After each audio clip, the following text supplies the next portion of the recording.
Good evening. हम Maslow's hierarchy of needs देख रहे थे with reference to child development. इसमें हमने सेल्फ स्टीम तक के देखा था। पहले फिजियोलॉजिकल नीड होती है, फिर सेफ्टी नीड होती है, फिर लव एंड बिलोंगिंगनेस की नीड होती है, देन सेल्फ स्टीम।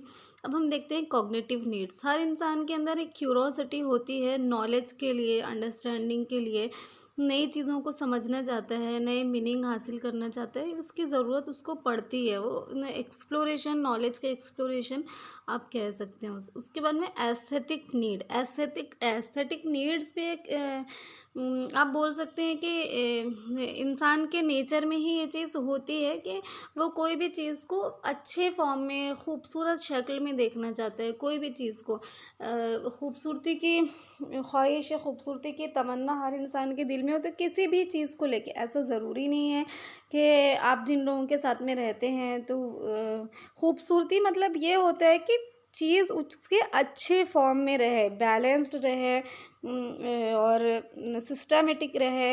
आप खाना भी खाते हैं तो अगर अच्छे से प्रेजेंट किया होता है, कम से कम हाइजीन मेंटेन किया होता है, ठीक ठाक तरीके से होता है। ऐसा ज़रूरी नहीं है कि बहुत महंगे डिनर सेट में ही खाना परोसा जाए तो ही आपको सेटिस्फेक्शन मिलता है, लेकिन उसका एक बैलेंस्ड फॉर्म रहना चाहिए। तो ये अप्रिसिएशन, खूबसूरती को लेके अप्रिसिएशन और सर्च फॉर ब्यूटी, ये भी हर इंसान के मन में ये होती ही है। लेकिन ये सारी चीज़ें, ये नीड तब पैदा होती है, नीड तब जागती है जब आपकी नीचे की सारी नीड्स फुलफ़िल है। आपके फिजियोलॉजिकल नीड्स, आपकी लव एंड बिलोंगिंगनेस की नीड, आपकी सेल्फ स्टीम की नीड, इवन आपका कॉग्निशन, देन फिर आप एस्थेटिक के बारे में सोचते हैं। और कोई भी खूबसूरत चीज़ आपको अट्रैक्ट करती है, मुतासिर करती हैं। जब खूबसूरती की भी नीड आपकी फुलफ़िल हो जाती है, देन सेल्फ एक्चुअलाइजेशन। जब लाइफ में सारी ही चीज़ें अच्छी चल रही है, सारी ही चीज़ें परफेक्शन की तरफ चल रही है, परफेक्ट तो लाइफ में कुछ भी है ही नहीं। इसके बारे में तो हम मतलब बहुत रैशनल होके ही हमने सोच रखना चाहिए कि लाइफ में कुछ भी परफेक्ट नहीं होता है। टुवर्ड्स परफेक्शन हम बोल सकते हैं, या फिर परफेक्शन की तरफ, या एक बहुत अच्छे फॉर्म में, बैलेंस्ड फॉर्म में चीज़ें होती हैं। ये इंसान के लिए परफेक्ट लफ्ज़ बना ही नहीं है। इसलिए जो एक एंजाइटी होती है, इंसान को बहुत ज़्यादा बेचैनी होती है, या फिर साइकोलॉजिकल इश्यूज़ होते हैं, इसकी एक वजह ये भी होती है कि इंसान परफेक्शन चाहता है। और परफेक्शन इंसान के लिए ये वर्ड ही नहीं है, परफेक्शन।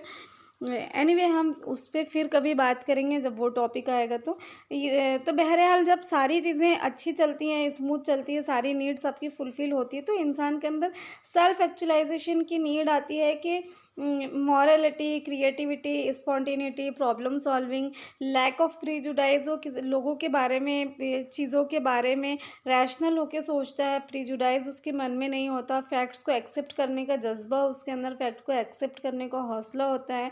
खुद की पोटेंशियल को रियलाइज़ करना, सेल्फ फुलफिलमेंट और पर्सनल ग्रोथ के बारे में सोचना, और अच्छे एक्सपीरियंस हासिल करना, एक अचीवमेंट लाइफ में अचीव करना, कुछ कामयाबी को अचीव करना है, पीक पर पहुंचना। और क्रिएटिविटी, चीज़ें स्पॉन्टेनियस होना, प्रॉब्लम सॉल्विंग का एटीट्यूड होना, ये सारी चीज़ें। और लाइफ का मकसद होना, हम क्यों पैदा हुए हैं, क्या हमारी ज़िंदगी का मकसद है, क्या करना है, लाइफ का टारगेट सेट करना। कि कोई भी टारगेट सेट करना कि लाइफ में आपको ये बनना है, या ये करना है, या इस तरह से ज़िंदगी गुजारनी है। फैमिली के लिए टारगेट सेट करना और उनको फुलफ़िल करने के लिए पूरी तरह से एक्टिव रहना, ये सारी चीज़ें सेल्फ एक्चुअलाइजेशन में आती हैं।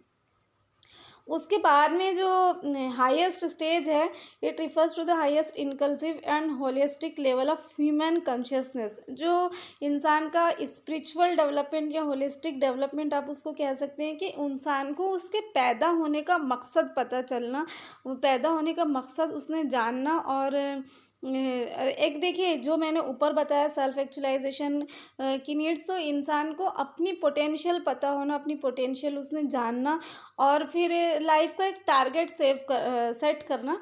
तो ये ज़रूरी नहीं है कि लाइफ का टारगेट और जो आपके पैदा होने का मतलब आपको दुनिया में क्यों भेजा गया, आपने उसको स्पिरिचुअली और होलिस्टिकली एनालाइज करना, उसको उसके लिए काम करना, ये सारी चीज़ें बाद में आती हैं। जब आप दुनिया के मोह से निकल जाते हो, सेल्फ एक्चुअलाइजेशन में ये होता है कि लाइफ के लिए आपने दुनिया की कामयाबी के लिए एक टारगेट सेट करना और उसके लिए क्रिएटिविटी बताना, मॉरलिटी होना, ये सारी चीज़ें, प्रॉब्लम सॉल्विंग का एटीट्यूड होना, ये सेल्फ एक्चुअलाइजेशन में आता है। लेकिन आप क्यों पैदा हुए हैं, आपको किसने पैदा किया, किसी भी फेथ पे आप बिलीव करते हैं और ये दुनिया में उतना ज़्यादा दिल नहीं लगाना। ऑब्वियसली हम दुनिया में रह रहे हैं तो हम वो सारी चीज़ें हम उसकी फुलफ़िल करना चाहेंगे, ये तो हर इंसान के मन में ख्वाहिश होती है। लेकिन एक चीज़ ये होती है, जैसे बोलते हैं बोट बोट पानी में रहती है, बिल्कुल ऐसे ही इंसान जो दुनिया में रहता है, तो इंसान बोट है और दुनिया वो पानी है और वो उसमें सेल कर रहा है, उसमें वो सफ़र कर रहा है। तो बोट जब तक पानी में रहती है तो जब तक कि वो अच्छे से चलती है, लेकिन जैसे ही वो पानी बोट में आने लगता है तो वो बोट डूब जाती है। तो बिल्कुल ऐसे ही सेल्फ एक्चुअलाइजेशन ट्रांसेंडेंस नीड्स में यही होता है कि उस पानी में बहते हुए, उस पानी में सफ़र करते हुए, सेल करते हुए आपकी बोट, आप खुद उस पानी में रह रहे हैं, आप वो सारी नीड्स को फुलफ़िल कर रहे हैं, सारी चीज़ों को लेकर चल रहे हैं, लेकिन वो आपके अंदर नहीं आ रही है, वो पानी आपके अंदर नहीं आ रहा है, बल्कि आपका एक स्पिरिचुअल कनेक्शन है। तो ये होता है ट्रांसेंडेंस नीड्स। तो ये सारी जो चीज़ें होती हैं, जो मैस्लो ने हायरार्की ऑफ नीड्स दिया है, इसके फुलफ़िल होने में सोसाइटी का एक बहुत इम्पोर्टेंट रोल होता है। तो सोसाइटी कैसे रोल प्ले करती है किसी बच्चे की नीड्स को सेटिस्फाई करने के लिए? सबसे पहले तो एक्सेप्टेंस। सोसाइटी में ये एक्सेप्टेंस हो आपकी जो नीड्स है कि हाँ, ये नेचुरल है और ये होनी ही चाहिए। अनकंडीशनल लव एंड सपोर्ट जो माँ बाप की तरफ से बच्चे को मिलता है, कि उसमें कोई जो माँ बाप की तरफ से मिले या टीचर्स की तरफ से मिले, किसी भी की तरफ से या सोसाइटी में जो प्यार और सपोर्ट मिलता है वो अनकंडीशनल हो, उसके में रिटर्न की ख्वाहिश ना हो, तभी बच्चा का ग्रोथ प्रॉपर होता है और डेवलपमेंट होता है। Freedom with in reasonable limits, इंसान को आज़ादी मिलनी चाहिए ख़ुद को एक्सप्लोर करने की। देखिए इसमें इन्होंने रीजनेबल मेंशन किया है और ये बहुत ही इम्पोर्टेंट वर्ड है, reasonable. Freedom with in reasonable limits. आजकल फ्रीडम की बहुत अलग अलग डेफिनेशन होने लगी है, बहुत अलग अलग तरीके से लोग उसको बोलने लगे और समझने लगे कि ठीक है, इंसान जो चाहे वो करे, लेट नाइट पार्टीज़ करे, कितना भी सारा ड्रिंक करे, कैसी भी दोस्तियां करे, कुछ भी करे, एक्स्ट्रा मैरिटल रिलेशंस बनाए वगैरह वगैरह। मतलब इंसान को जो अच्छा लगता है, जो चीज़ से उसको खुशी मिलती है, जो चीज़ से उसको कंफर्ट मिलता है, वो सारी चीज़ें करने की उसको आज़ादी होना चाहिए, उसको फ्रीडम होना चाहिए।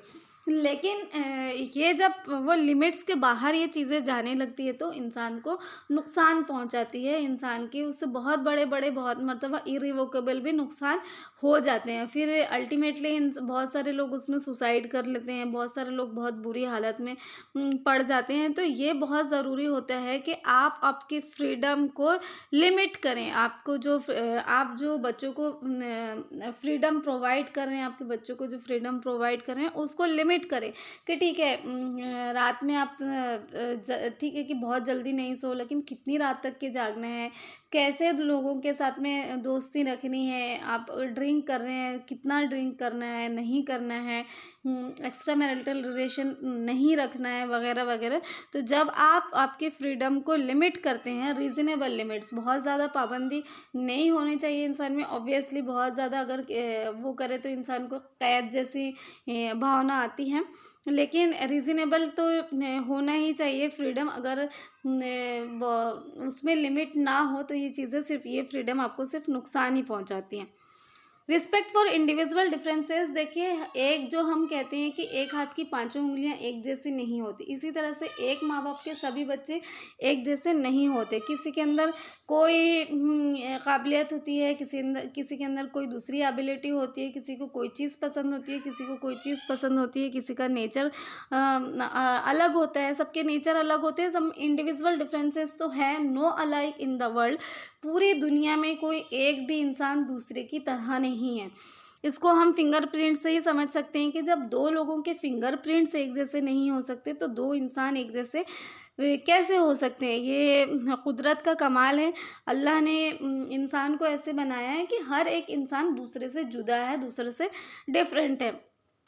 तो हमें ये इंडिविजुअल डिफरेंस को का रिस्पेक्ट करना ही चाहिए। बच्चों में कंपैरिजन नहीं करना चाहिए। फलां बच्चा तो ऐसा कर रहा है, तुम तो ऐसा नहीं कर सकते, उसकी तो वो ड्राइंग इतनी अच्छी है, तुमको तो पेंसिल चलाना नहीं आता है, वो तो पढ़ने में इतना अच्छा है, मगर तुम्हारा तो सारा ध्यान दूसरों की नकल उतारने में ही होता है, तुमको तो तुम्हारे अंदर तो इस चीज़ का टैलेंट ही नहीं है, वो ऐसा है। ये सारी चीज़ें नहीं होनी चाहिए। हमें इंडिविजुअल डिफरेंसेस का रिस्पेक्ट करते आना ही चाहिए, करना ही चाहिए।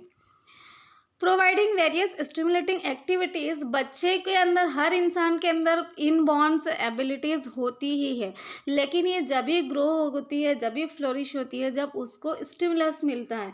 तो अगर सोसाइटी की तरफ से स्टिमुलेटिंग एक्टिविटीज़ प्रोवाइड की जा रही है, प्रोवाइड होती है, तो बच्चे का ओवरऑल डेवलपमेंट या ग्रोथ बहुत ज़्यादा फ़र्क दिखाई देता है। सिग्निफिकेंट अच्छा फ़र्क दिखाई देता है, उसका डेवलपमेंट अच्छा होता है। सोसाइटी बच्चों के डेवलपमेंटल टास्क को अचीव करने में हेल्प करती है। हर स्टेज में जो हम शुरुआत से देख रहे हैं, फिजियोलॉजिकल सेफ्टी नीड्स, उसके बाद में लव एंड बिलोंगिंगनेस की need, self actualisation, self esteem, सारी ही चीज़ों के लिए सोसाइटी का एक बहुत ही इम्पोर्टेंट रोल होता है। अब हम देखेंगे कि जो बच्चों के अर्ली ईयर्स होते हैं, आपका जो बचपन होता है, ये आपकी पूरी लाइफ को कैसे इम्पेक्ट करते हैं, इसका क्या इम्पोर्टेंस होता है ज़िंदगी में, और इसलिए पेरेंट्स ने या केयर गिवर ने कितने केयरफुल और कितने कॉन्शियस रहना चाहिए बच्चों की पेरेंटिंग को, बच्चों के नर्चर को लेके कितने कॉन्शियस रहना चाहिए। क्योंकि ये जो होता है, ये आप मील का पत्थर आप बोल सकते हैं कि यही बच्चों का फाउंडेशन होता है, जो उनकी अर्ली एज होती है। और ये जो ज़िंदगी के 8-9 साल बच्चे के जिस तरह से गुजरते हैं, वैसे ही उसकी पर्सनैलिटी डेवलप होती है और वैसे ही वो लाइफ में आगे बढ़ता है। पूरी लाइफ को ही ये पार्ट आपका पेरेंटिंग का ये पार्ट और बच्चे की जो अर्ली एजेस है लाइफ की, पूरी लाइफ को ही उसके सराउंड करते हैं। तो ये सब हम नेक्स्ट वीडियो में देखेंगे इंशाल्लाह। Have a good day.